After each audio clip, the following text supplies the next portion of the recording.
This is I've Got Scars, baby. So, one of the things you mentioned in the pre-interview is that you had a physical ailment that developed.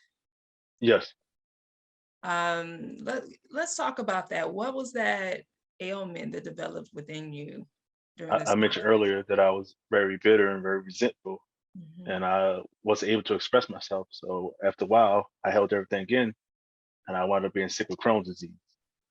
And if nobody don't know what that is, that's an inflammatory bowel disease.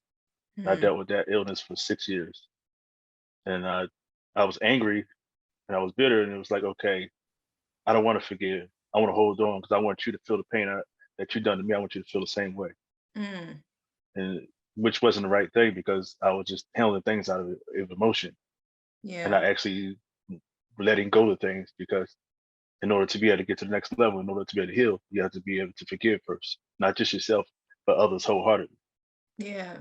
And here's the interesting part is that I'm a believer that people deal with things in different ways and deal with their pain in different ways. And some people are explosive, like they'll go and they'll be violent or they'll cuss somebody out. They'll, you know, their pain is you see it more visibly.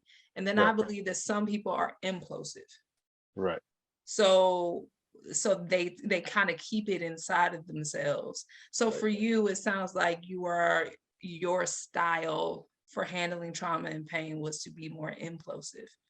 Yes, because I had no one to talk to, and I seen how being explosive, which when I grew up with my dad, how he would lash out at us, and he come in the house drunk, and he come in the house high, and he would just tell us how he felt about us because he's high and he's dealing with his own issues that he never took the chance to deal with.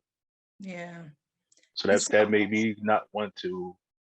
That made me pretty much when I was growing up. That made me fear how I would respond, and I didn't want to hurt nobody due to all the suppressed emotion that I had, all the suppressed mental trauma that I was holding on to.